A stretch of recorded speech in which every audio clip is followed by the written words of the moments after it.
Stop with the small thinking. Let me tell you this, small thinking, small visions leads to a small life. If you want a big life, if you want to make impact, if you want to create experiences, if you want to do something extraordinary, you've got to be willing to expand your vision and hold on to the vision, and don't get caught up as to how you're going to make it happen.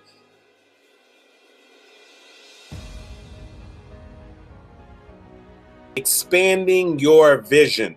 And I tell you, there's nothing more important than having a vision. As a matter of fact, it's even written, one of my favorite books says this, that without vision, the people will perish.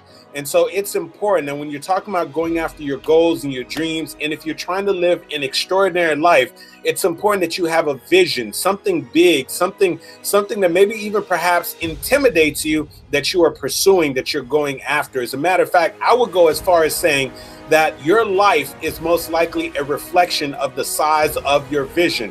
And so if you're living a small life, if you're only staying within your comfort zone, if you're not doing something extraordinary, chances are you don't have a very big vision for yourself. You don't have a very big vision for your family. You don't have a very big vision for your marriage. You don't have a very big vision for your finances. You don't have a very big vision for your career, for your goals. Chances are, if you're living a small life, you probably have a small vision. But let me tell you something.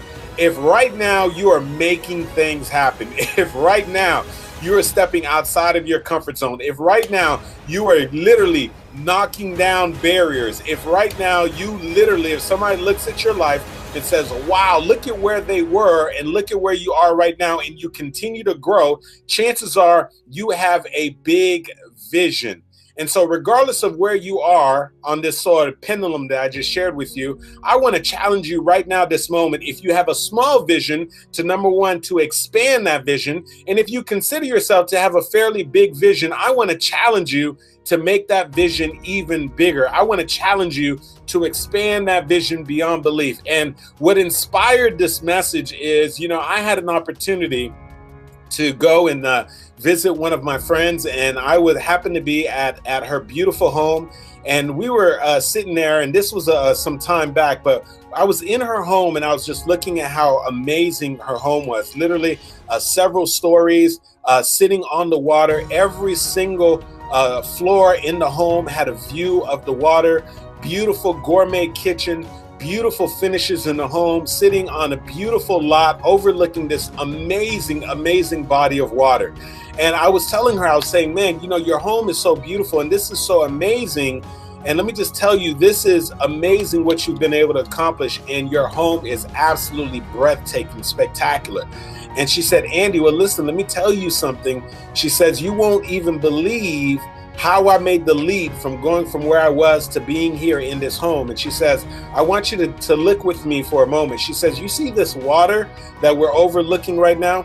She says, I want you to look all the way back on the far, far side of this water. Do you see some condos back there? I said, yeah, I see those condos. I mean, they're very far from here, but I could see those condos. But she said, here's what happened. She said, I had just bought a unit in one of those condo buildings.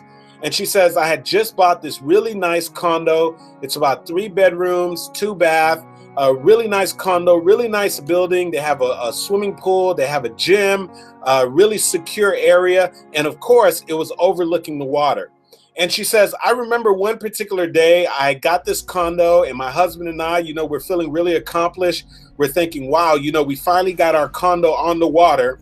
And she says, I remember walking out to the balcony. She says, while she was out on the balcony and she's looking out at this beautiful water that the condo is overlooking.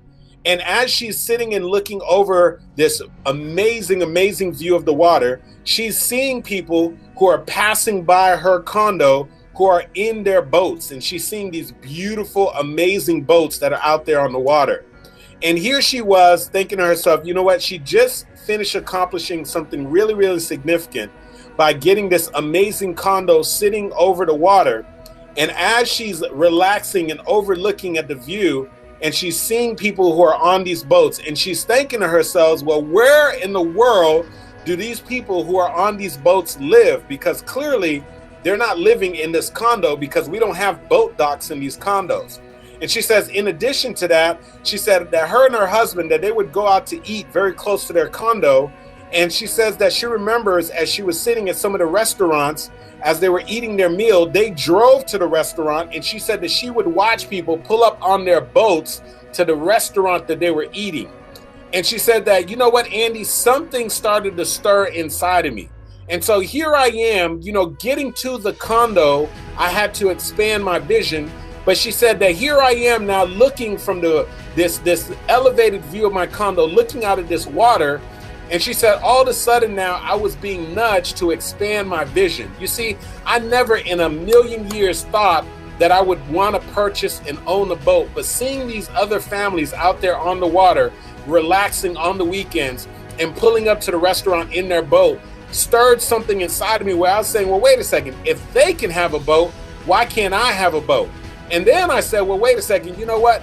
Where are they coming from and where are they docking these boats? And then she said, I would look all the way across the water from my condo and I would see these beautiful, beautiful homes off at the distance that were sitting looking like castles on the water. And I said, well, wait a second, if I have a boat, I've got to make sure that I have a beautiful home to just simply be able to park that boat behind. And she said, at that moment, it was just a vision. At that moment, I had no idea as to how I was going to make it happen. And maybe perhaps you, as you're listening to me right now, you at one point or another, you've had a vision, just something that you said to yourself, you know what? I'd like to make that happen. Maybe you saw somebody with an amazing, beautiful, loving family, and you just had a vision to yourself. You say, you know what? One day I want to be able to have a beautiful, amazing, loving family, a family that comes together, a family that has each other's back, a family that's full of laughter. Maybe you come across somebody, you meet somebody for the first time that's 100% debt-free. And for a moment, you have a vision. You say, oh my gosh, what would it be like to have a life in which I am 100% debt-free? You know what? I would love to be 100% debt-free. Maybe perhaps you see somebody who is at the top of their game in their career.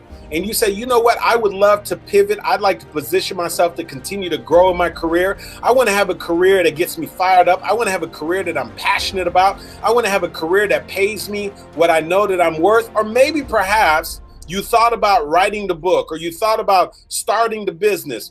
All of us at one point or another, chances are you got a glimpse at something that inspired you and you had a momentary vision. Now, here's the thing. Most of us, unfortunately, we don't act on that vision. Most of us, it just simply is a thought and then it disappears, it dissipates. We go back through our regular routine. We get back into our comfort zone. We go back to doing what we're familiar with. And unfortunately, the vision that we had for a moment, it appears for a moment and boom, like a vapor, it disappears. But what I want to challenge you right now is number one, to expand your vision. And then number two, to hold on to the vision. You see, when I'm telling you about my friend, she said at that moment, Andy, it was just a vision. But even though it was a vision, she said, I started to hold on to the vision. She said, well, you know what? I never thought about having boats, but then we started going out and we started looking at boats. All of a sudden, I started learning about, the different sizes of the boats. I started learning about different dock sizes. I started looking into what boats cost. At that moment, I wasn't necessarily prepared to make the purchase, but I was prepared to expand my vision. And then I said, wait a second, if I'm going to get this boat, I've got to have a home that has a boat dock behind it and is connected to a body of water. And she said, so I started going into different neighborhoods and looking at these different neighborhoods that had these beautiful homes that were sitting on the water. She said, I started going into these different areas, and in these neighborhoods, I started seeing vacant lots. And then I started visualizing us purchasing the lot and building our dream home, a several-story home that has water views from all the floors, envisioning the dock in our backyard, envisioning the boat that was here in the backyard. And so I'm listening to her share this story, and I took it for granted because I was standing in her vision. You see, I was standing in her home that she had to dream, the home that she had to visualize, that her and her husband had to visualize. You see, I was looking at the boat dock, and I stood on the boat dock that was simply a part of her vision, a part of her dream. And I was taking it for granted and forgetting that she had to be able to see it before she could achieve it. And so what I'm saying to you is this, that I know that right now you probably got a goal, you probably have a dream, there's probably something that you've been wanting to do, that you've been meaning to do. And if you look at your circumstances, if you look at things right now, maybe perhaps you start asking yourself, well, I don't know how I'm going to do it, Andy. I don't know how I'm going to write the book. I don't know how I'm going to start the business. I don't know how I'm going to get down that career track. I don't know how I'm going to become debt free. I don't know how I'm going to have this amazing family. I don't know how I'm going to lose the weight. And what I'm saying is, you don't worry right now about how you're going to do it. I just need you to be able to see the vision. Because if you can just simply see the vision, and if you hold on to the vision, let me just tell you, all of a sudden, if you hold on to the vision long enough, the right people will begin to show up in your life.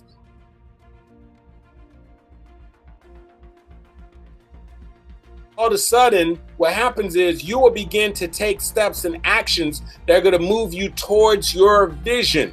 And so that's why it's so important to make sure that you hold the vision. You know, I used to laugh at my wife all the time, even before when we were just dating, about the amount of vision boards that she has. I mean, she has all these vision boards. She gets magazines, she flips through the magazines, and she cuts out pictures of, you know, amazing Caribbean vacation. She cuts out pictures of certain experiences. She cuts out these pictures. But what I have discovered through our time together is that because of the fact that she was willing to hold on to the vision, it's so amazing. I remember one particular day looking at one of her vision boards, and literally about 70% of what she had on the vision board, we had already done. She had pictures of a couple going on amazing Caribbean islands. And guess what? We've done that. We've gone to Haiti. We've gone to Jamaica. We've gone to Puerto Rico. We've gone to the Dominican Republic. We've gone to Mexico. You know, she has these beautiful pictures. She has pictures of a couple that's out in Africa that's on this mission trip. And guess what? A couple of years ago, we went to Africa. We went to Kenya on a missions trip in Nairobi. And then, you know, she would have these visions of people being on beaches and a couple that was actually conducting business together in seminars. And her and I, we have business together. We do coaching programs together. We host events together, and we travel together. She had pictures of a couple on a flight, taking flight and going places. And what's so crazy is, as I started going through her vision board, all I kept seeing were things that now we had already created, things that were on her vision board, things that she wanted to things that she wanted to happen in her life. And because she was willing to hold on to the vision and focus on the vision, even though she wasn't sure how it was going to happen, somehow, some way, things began to happen. And what I'm saying to you is this. What I'm saying to you is, this is the time right now for you to begin to stretch and expand your vision.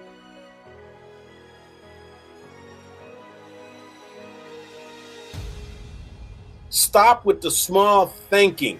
Let me tell you this, small thinking, small visions leads to a small life. If you want a big life, if you want to make impact, if you want to create experiences, if you want to do something extraordinary, you've got to be willing to expand your vision and hold on to the vision, and don't get caught up as to how you're going to make it happen.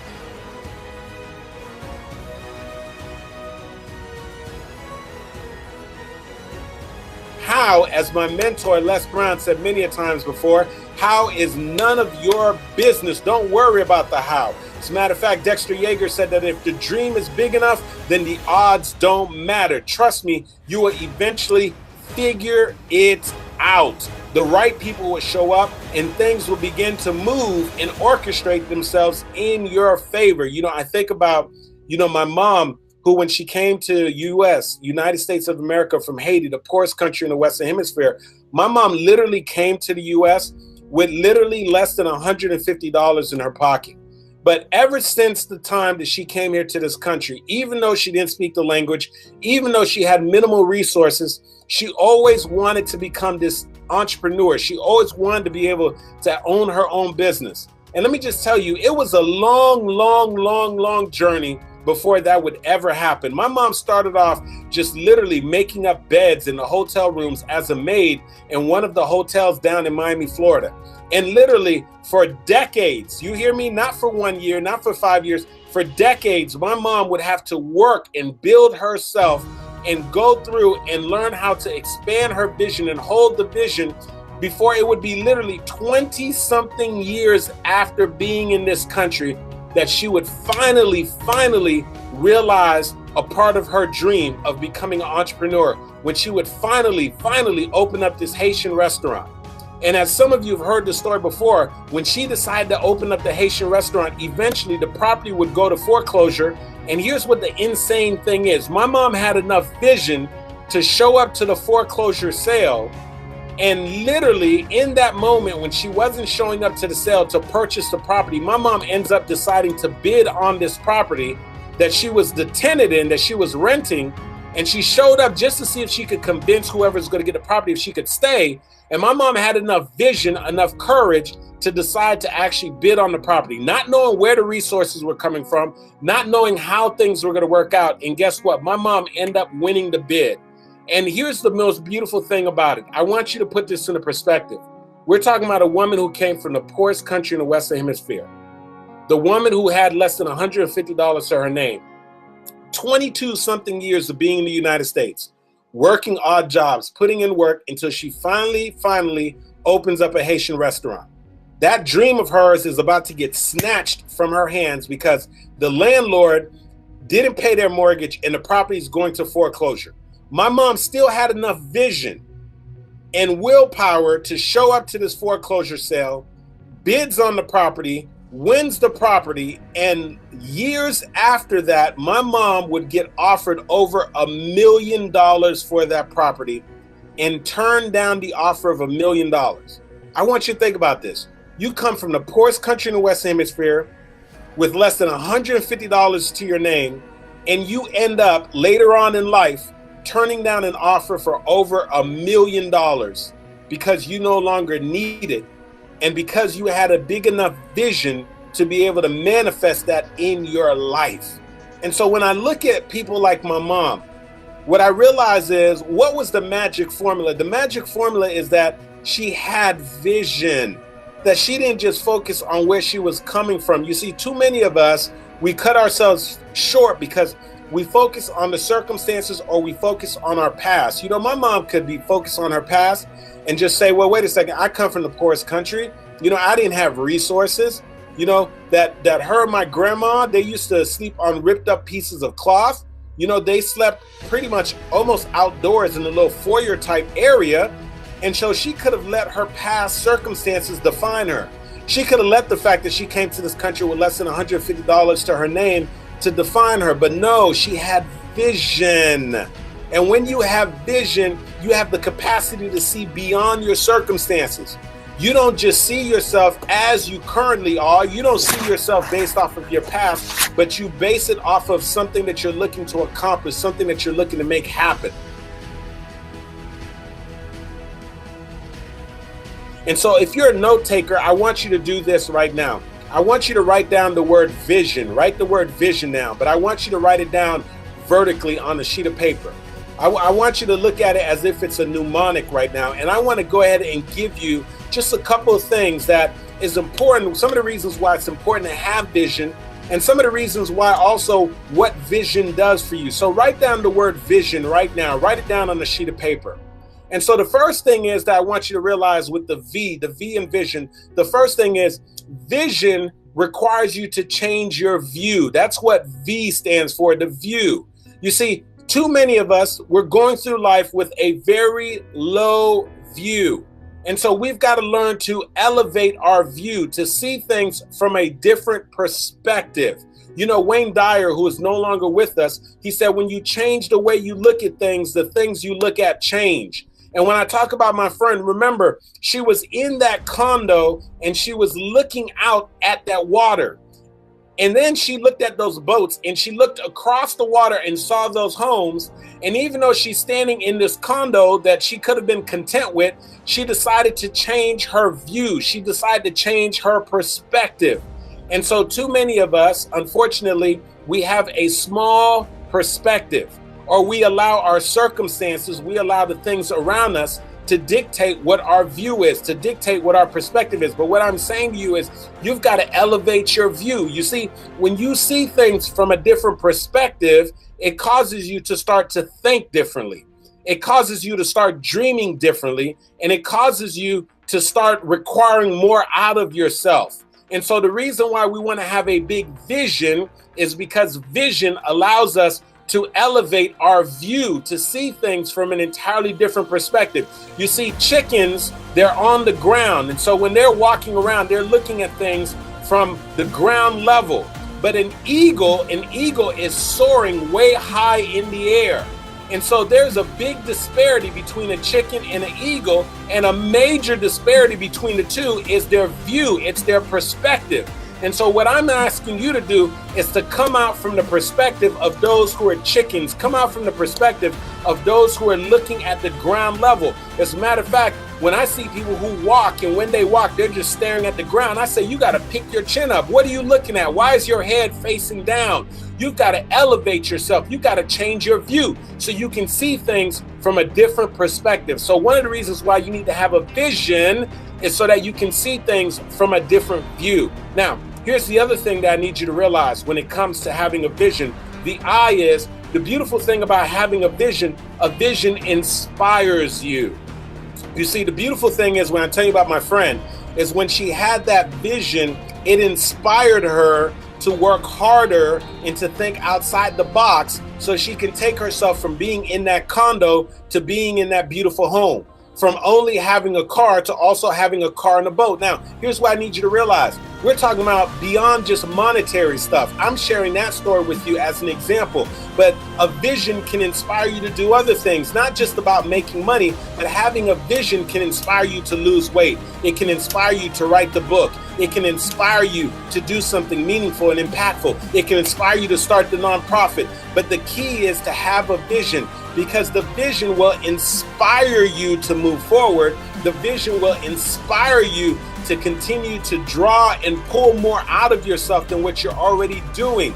And so if you're looking for inspiration, some people say, well, I just don't feel motivated. I'll tell you right now, if you want to have motivation, here's what you got to do. Expand your vision. Expand your vision. See things from a different perspective. Require more out of yourself. Now, here's what the S stands for. The S stands for this. When you have a vision, it requires you to have to show up. And so here's what you got to realize. Let me tell you something. There's nothing like having a big vision. And the only way I can tell you this, the only way that you will accomplish that vision is you're going to have to make sure that you actually show up. George Bell has a quote. I love it. He said, you can pretend to care. You can pretend to have a big vision.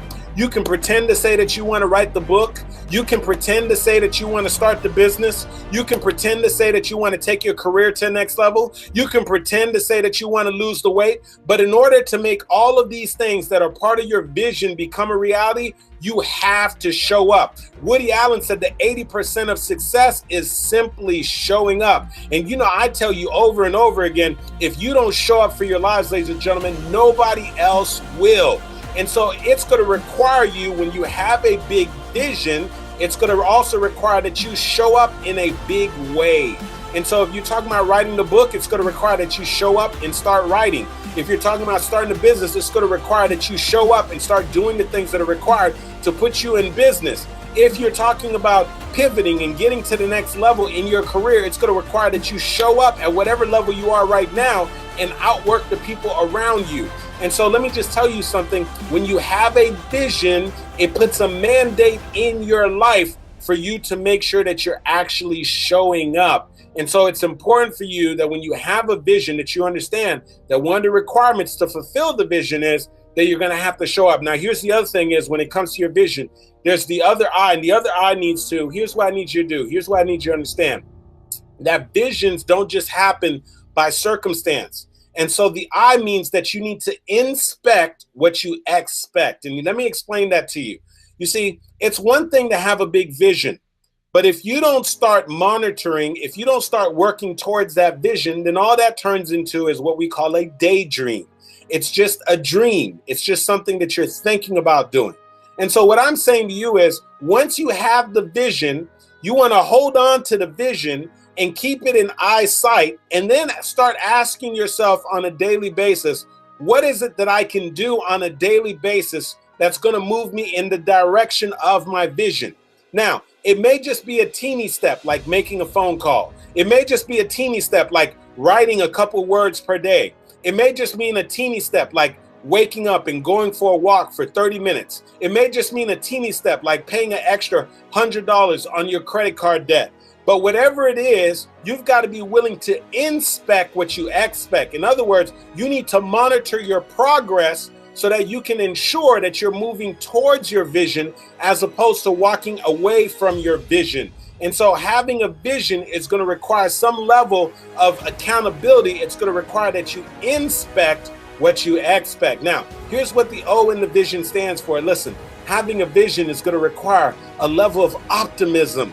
Listen, you rarely have people who have big visions. You rarely have people who realize their big visions who are pessimists. You see, you have to have an optimistic view at your life. You have to look on at things and say, you know what? I don't have the resources now, but I sure as heck can go find out how to get it. You know what? Guess what? I lost that money in that past investment. I lost that money because of that past decision, but I know that things are going to turn out right now. You know what? I had a horrible, toxic relationship, but I know that this relationship is going to turn out for the better. Or I know that I'm going to find the right kind of relationship. Or it requires you to be like, you know what? I don't know what it's going to take right now for me to start my business, but I know that the right people are going to show up, and I know that I have the capacity to make this thing happen.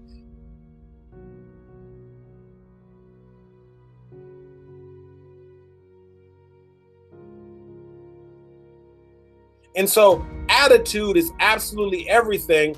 And part of having the right attitude is making sure that you have an optimistic view of life. And so you've got to be optimistic. You have to learn how to see the cup half full as opposed to half empty. It's the only way that you're going to fulfill and realize your vision. And finally, in order to realize and accomplish your vision, the end, you can never, I mean never, ever, ever give up. Let me tell you something. Going after your goals and your dreams, it's going to take a while. If you've got a big vision, a big dream, sometimes it's going to take some time to fulfill that vision and that dream. And so you've got to be willing to pull yourself by the bootstrap. You got to be long-term sighted, and you've got to say to yourself that I am willing to go through the process, and no matter what, I'm never, never, never going to give up. Because if you think about the difference between those who succeed and those who don't, oftentimes what happens is those who don't succeed, they give up right before they have their breakthrough. They give up sometimes before they even get started. And those who succeed are the ones who, regardless of the circumstances, regardless of how difficult it gets, regardless of what the process is, they never, never, never, never give up. And so what I'm saying to you right now is this. That right now that there is a big dream, a vision that has your name written all over it. And so what I'm saying to you is stop with the small thinking. And if you have a vision right now, I want to challenge you to make it even bigger. I want to challenge you to expand your vision. I'm talking about have a vision so big that it literally scares you. Have a vision so big that you have no idea as to how you're going to make it happen. But understand, in order for you to make these things happen, that you've got to, number one, have the vision, but you got to make sure that you hold on to that vision throughout whatever the circumstances are. You got to hold on to that vision and just literally keep pushing forward. And remember this mnemonic that I shared with you, that part of the reason why you need to have a vision is because it changes your view. The other thing is that we want to remember when we come to the I is that a vision will inspire you. It inspires you to move forward. It inspires you to go after your goals and your dreams. But also to accomplish the vision, you got to be willing to show up regardless of the circumstances. You got to continue to show up because it's the only way that you're going to fulfill and realize it. Now, you also got to monitor the progress here. And so you got to be willing to inspect what you expect. And remember, there's going to be some bumps and bruises along the journey. And so you've got to keep an optimistic viewpoint and understand that it's going to take time. So you can never, never, never give up. If you can remember that, if you can hold on to that, I'm telling you this. Now, I don't know where you are right now in your life, but if you could just look forward right now, you think to yourself, 5 years from now, if you took away all your limiting beliefs, if you took away the fear of failure, the fear of rejection, the fear of disappointment, if you didn't let what happened to you in the past or the negative people who maybe have said to you what you couldn't do, if you put all those things to the side and you knew for sure that you would have success at doing something, I want you to expand a vision and be thinking from that perspective, without the fear, without the limitations. And I want to challenge you tonight, right now, to expand your vision.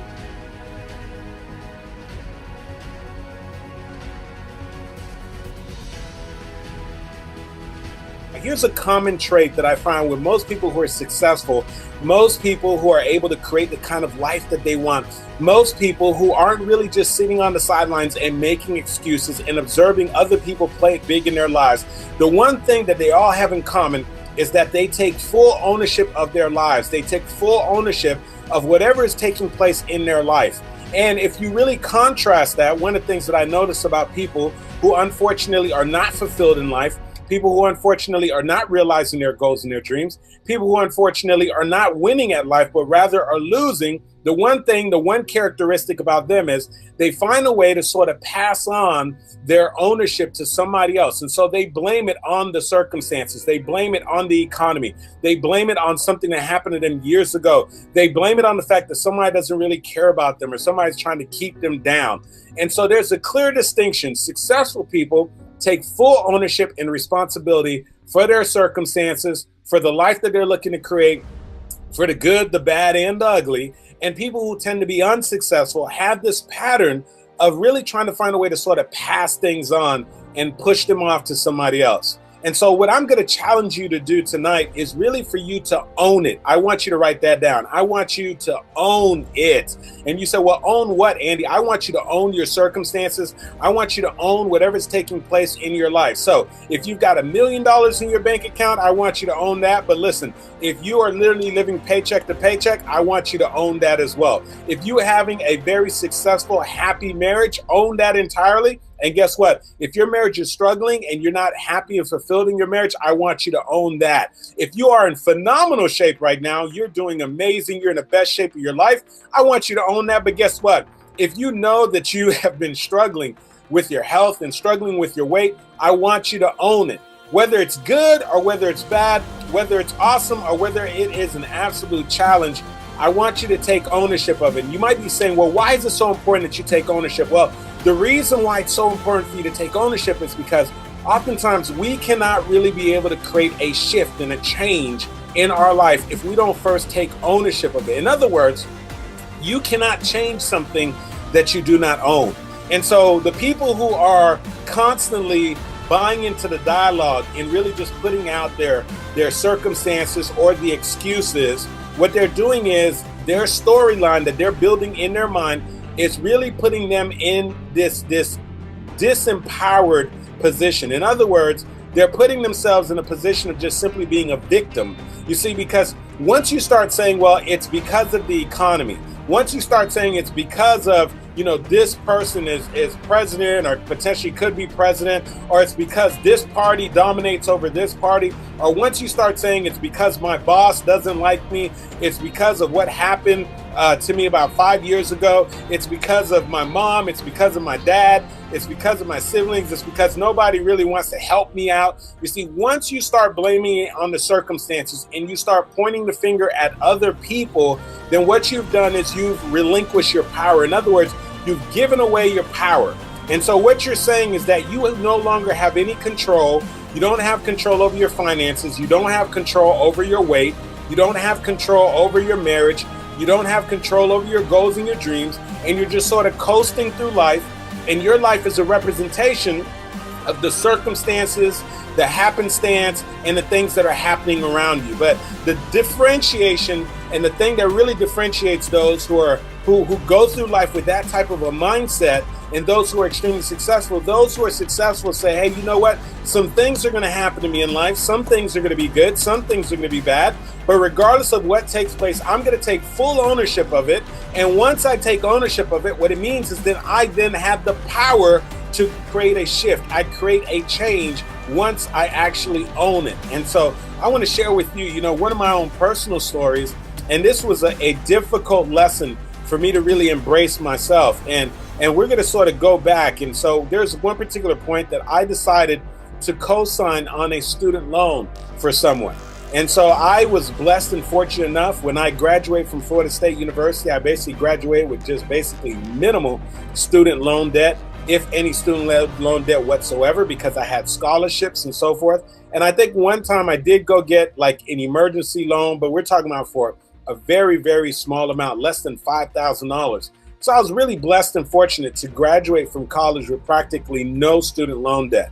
But I decided to co-sign on a student loan for somebody with the understanding that once they completed the schooling that they were going through, that they would actually pay for their student loan. That was the understanding. And so unfortunately, when that person graduated and that person now had the means to be able to start making payments on their student loan, they started off making the payments on the student loan, and then they decided to no longer make payments on that student loan. Now, of course, you can imagine that puts me in a very special type of a predicament, because I co-signed on the student loan with the understanding that this person was going to pay the portion of the student loan that they were responsible for, thinking that, you know what, that I could trust this person was going to move forward and do what they said that they were going to do. And unfortunately, that person did not honor their commitment. And so now I find myself in a situation that I have one or two options, that either I choose not to pay the student loan and significantly impair and impact my credit, or I make payments on a student loan that was for somebody else's funding. And so needless to say, I was caught between what is called a rock and a hard place, if you ever heard that expression before. And so very begrudgingly, I was making these student loan payments. And so every single month that I was making these student loan payments, you can only imagine, and I'm going to tell you right now, that when it was time for me to make those student loan payments, the day that I had to make those payments, I remember I would literally start thinking about it throughout the day. And I'd start replaying the whole scenario. And I would replay the fact that this person told me that they were going to do something, and now they were no longer honoring their commitment. I would replay the fact that this person now had the means to make this payment, and this person was just choosing not to make the payments. And so now this made me very upset and very bitter towards this person. I'm thinking, like, how could this person do that? How could your word mean absolutely nothing? How could you just leave somebody else to pay your student loan? Like, what kind of a person does that? And so every single time I would be thinking about that, literally, I could feel myself getting really, really upset and frustrated. And I remember just sometimes sitting behind the computer and just pressing the buttons really hard and being really frustrated. And sometimes every single time that I'd have to make that payment, I would literally get so frustrated, so upset, that I would call that person up and leave a voicemail on their phone and remind them how they said they were going to do something and they're not doing it, and I just had to make a payment. And so month after month after month, I was repeating this cycle of being very frustrated and being very, very upset. And every time I shared this story with somebody, I presented myself in this situation as the victim, because I was only trying to help somebody and they didn't honor their commitment. And now here I am stuck with this student loan that I'm having to make payments on. And we're talking about a student loan that was for literally tens of thousands of dollars. We're talking about a student loan that was in excess of $40,000. So we're not just talking about a little $3,000 student loan. And so now you can only imagine that this was a repetitive cycle. And so what I need you to understand is this. In that particular situation, I was blaming the person for the circumstances. I was blaming the fact that they didn't honor their commitment. I was blaming the fact that they didn't follow through what they said they were going to do. And as long as I continued to blame the other person, there was really not very much that I was able to do to be able to handle and deal with this situation. And most importantly, get this situation to really go away. And then so finally, I had what I called a breakthrough moment. And so what I did was I just sort of got still for a moment and I started to reflect on the situation. And instead of painting myself as a victim, I decided to own it. What I'm asking you to learn to do in your circumstances, I decided to own the situation. And so I decided to start creating a different storyline. And so the first part that I understand the storyline is, guess what? This person did not hold a gun to my head for me to go ahead and co-sign on the student loan. They requested I co-sign a student loan, and I thought about it and I decided to do it. The other thing is, guess what? When you decide that you're going to co-sign on something, and I had to tell this to myself, what you are basically saying is, in the event that this person who's responsible for the debt does not fulfill their obligation on the debt, and the creditor has probably already determined that, which is why the creditor requested that this person get a co-signer. And so in the event that this person does not honor their debt, when you're the co-signer, you're basically raising your hand and you're saying, hey, you know what? If this person doesn't pay their debt that you've already established is likely not to pay their debt, then I'm going to step in and pay their debt. And so that is literally exactly what I signed up for.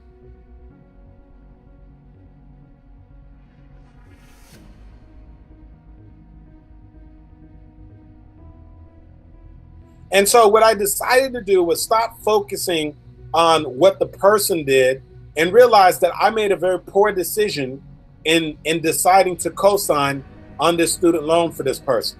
It was a poor decision on my behalf. And what I realized is that I could continue to be the victim in that situation, or I could take full ownership of the situation. And once I took full ownership of the situation, what I need you to understand is, sometimes when you take full ownership of a situation, the situation does not necessarily change. And so once I decided to take ownership of the situation, guess what? The student loan didn't go anywhere. When you decide to take ownership of your life, the fact that maybe perhaps your marriage is struggling, that doesn't necessarily just disappear. The fact that maybe you're struggling with your weight, that doesn't necessarily disappear. The fact that maybe you are trying to get yourself to the next level in your business, or you're unfulfilled at the moment, that doesn't necessarily disappear. But what happens is when you take ownership, all of a sudden now you put yourself in position to be able to make something happen. Because now you're saying, wait a second, I own this, and now that I own this, I can do something to change it. And so now that I own the situation and I was no longer the victim and pointing the finger and blaming somebody else. As a matter of fact, they said when you point the finger at somebody else, you have three fingers that are pointing back at you. And so we've got to be willing to take some level of ownership. So I came to a realization, you know what? Listen, I've got to take ownership of the situation. And so unfortunately, I didn't want to be in this situation, but I played a role in putting myself in this situation. So then I decided to go ahead and create a game plan to really aggressively begin to pay off this student loan. And so instead of just making the minimum payments like I typically did when I was the victim, oh, poor me, I've got to make these payments every single month, I decided, you know what, this is now my debt. I co-signed on the student loan. And if I want to get from underneath this debt, then I'm going to have to do some things to help me to get from underneath the debt. So I started making bigger payments, larger payments. And then there are times that I would make larger payments. Sometimes instead of paying the standard payment of a couple $100, I throw $1,000 at it. And then another time I throw $3,000 at it. And then another time I throw $10,000 at the loan. And then another time I threw $3,000 at the loan. And so over time, because now that I took full ownership of it and I changed my perspective, you see, I couldn't make large payments towards that debt before because of the fact that mentally I felt as if it wasn't mine.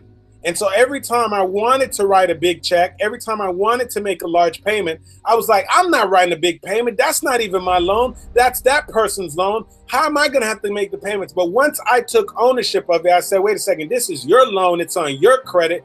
You co-signed. Now I was able to make bigger payments. But here's what happened. Something amazing happened.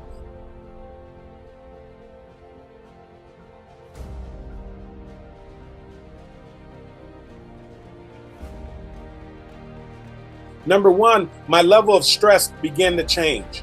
My perspective changed. I no longer now had a level of bitterness and anger every time I made payments, but now I was actually happy to make payments because every time I made a payment, it meant that I was getting one step closer to the outcome that I ultimately wanted to create. And over time, over a period of time, guess what? I was able to completely pay off the loan. And now the balance is at $0. So the loan has been completely paid off. And you say, well, Andy, how did you go from really prolonging this situation to paying off the loan in a relatively short amount of time? The major shift that took place is I took ownership. And so now I want you to think about your life right now, some place that you want to create a shift. someplace that you want to create a change. I don't know where that is for you. Maybe perhaps it's with your finances. Maybe it's with your relationship. Maybe it's with your health. Maybe it's within your business. And what I'm saying to you is examine that area in your life and think about, is there a place in which you have been sort of passing on your responsibility and sort of blaming it on somebody else, blaming it on your team member, blaming it on your spouse, blaming it on your genetics, blaming it on your parents, blaming it on something else rather than taking full ownership of it. And if you have found yourself doing that, I want to challenge you right now to change your perspective. The late Wayne Dyer said this. He says, when you change the way you look at things, the things you look at change. And so what happens sometimes, the circumstances doesn't change, but your perspective change. And once your perspective changes, guess what happens? Now all of a sudden, you begin to have a different approach. You begin to have a different outlook. And now you can tackle the situation entirely different and ultimately produce the type of results that you really, truly want. And so I'm asking you right now to look at your life and look at the different areas in your life that you want to create a shift and a change. And I want you to pinpoint those areas in your life in which you've been pushing off responsibility and blaming it on somebody else. And I want you to take full ownership. Why? Because you cannot change something that you do not own. And it won't be until you decide to take full ownership of your situation, full ownership of your circumstances, full ownership of your relationship, full ownership of your health, of your finances, of your goals and your dreams, will you be able to finally make something happen. And so it is perhaps one of the most simplistic but also difficult things that we have to do. But when you're able to create that shift, I'm telling you, there's a tremendous amount of growth that begins to take place. When you're able to make that shift, all of a sudden now you go from being this victim to becoming this victor. All of a sudden now you go from sitting on the sidelines to now you're in the game and you're able to get out there and make things happen. And so I want you right now to start being very intentional about really taking full ownership of what is happening in your life.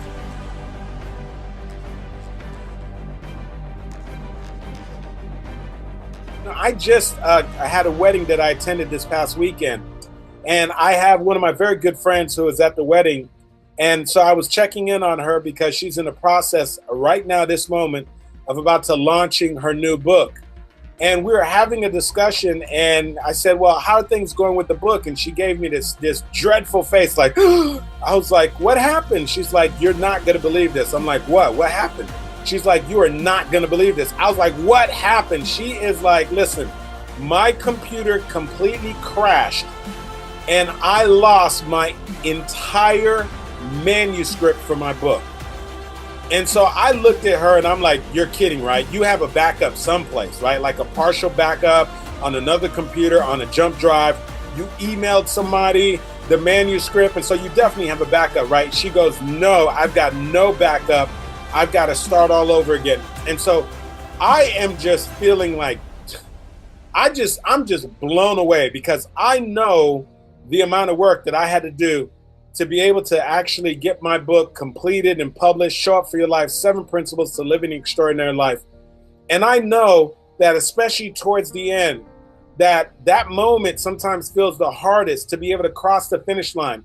And I could only imagine if I would have lost my entire manuscript and had to start all over again. And now here my friend would tell me that literally she lost her entire manuscript and she had to start all over again. And so I am waiting at that moment, and I really wouldn't be able to blame her if she was saying, oh, poor me, like, I can't believe this, and maybe it wasn't worth it for me to write this book. I'm just going to postpone it for another 6 months. I'm just going to go ahead and release it next year. I mean, she really could have continued to beat herself up and so forth. And so what was the most crazy and most amazing thing was we gave her a ride from the actual wedding, and we decided to make a pit stop over at our condo. And when we stopped at our condo, the first thing she did was she reached out, she grabbed her laptop, and she popped her laptop open. And I said, well, what are you doing? You about to check some email? Do you need the Wi-Fi code? She says, no, I don't need the Wi-Fi code. I said, well, what are you doing right now? She says, I'm writing my book. And she's like, I just got to sit here and I just got to rewrite the book. I just got to hope that things are going to start coming back to me. And I was just blown away at her recovery time. When the average person would have still been moping, the average person would have still been playing the victim, the average person would have been telling the story over and over again. She took full ownership of the situation. She took full ownership of the fact that she had a manuscript, that the manuscript crashed, that she should have had a backup in various locations. She did not have it properly backed up.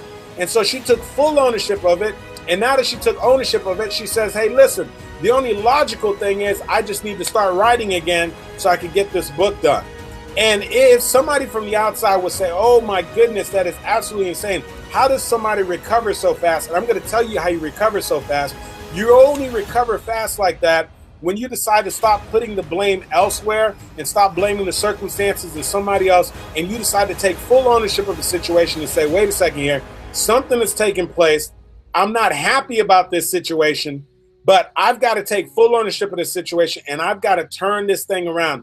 I've got to make this thing happen. I've got to find a way to sort of turn the corner here and make this thing happen. And it's the only way that you can process things and make it happen. I tell you, this comes to me now. I learned this lesson of taking ownership early on. I won't forget this. When I was in college at Florida State University, a group of friends of mine, we came down for spring break. We were headed down to South Beach. And at that particular time, I have a friend of mine who just got a brand new Lexus GS, brand new blue leather interior, Bose sound system. I mean, you could still smell the fresh leather. I mean, the car was like ocean blue, sunroof. I mean, this was a beautiful car. That's when Lexus had just introduced the GS. And so, my friends and I, we swung by our house and my buddies would give me the nudge like, man, look at her car, dude. It was like, man, we should see if we could swap cars with her and take her car down to South Beach. And I was like, listen, I know she'll lend me the car. You guys want me to ask? They're like, yeah. So, of course, I want to impress my buddies and so forth. And so I'm like, listen, can we take your car down to South Beach? She's like, sure, no problem. She throws me the keys. I give her the keys to my truck at the time.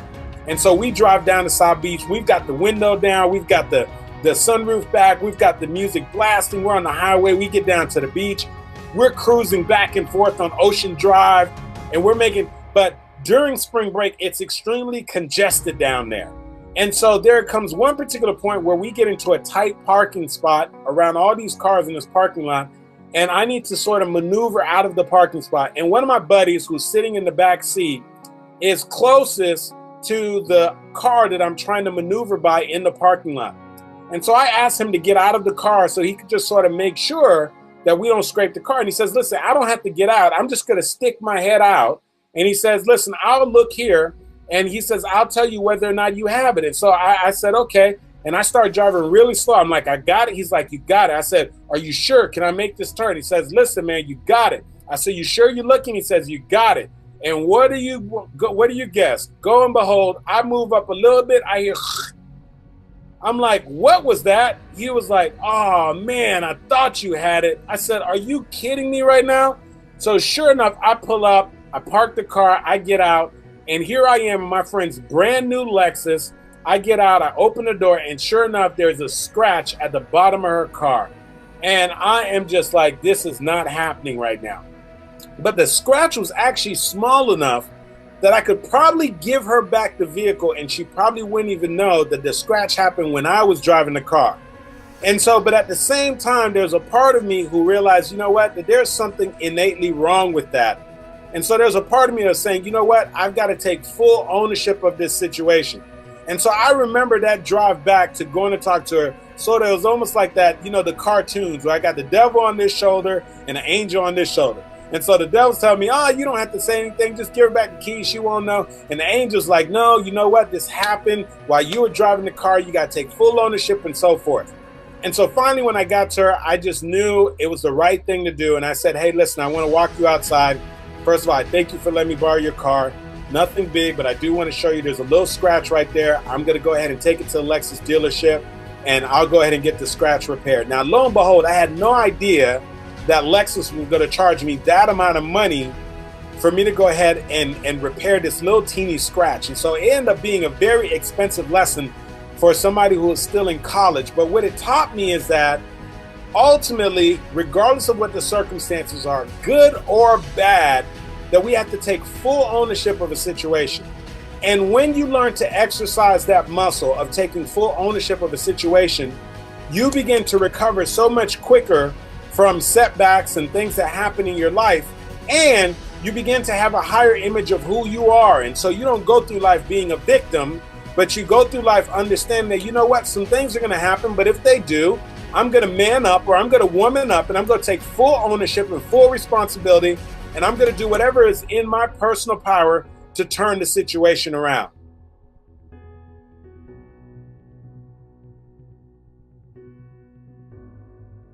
And so here's what I'm saying to you, that you only have one opportunity to do this thing called life. You can go through life either being a victim, or you can go through life being a victor. You can go through life being a winner, or you can be what many of the world would look on to be as a loser. But the main deciding factor between winners and losers, victims and victors, is one innate, definite thing, and that is that winners and people who are victors always take full ownership and responsibility of their circumstances.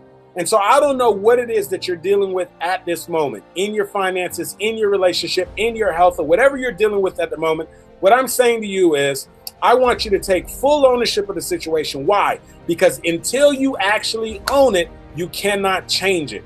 And so it's nothing more than a change in your perspective. Wayne Dyer, Dr. Wayne Dyer, the late Dr. Wayne Dyer says, when you change the way you look at things, the things you look at change. And what I want you to do is start executing change in your life, and stop allowing circumstances and people around you to dictate how your life ends up, or to dictate your circumstances. You have to take full ownership of what is taking place and use your willpower, use strategy, use game plan, get some information from other people, and find a way to turn your situation around. I know 100% that you have the ability to do it, but it won't happen unless you're willing to take full ownership.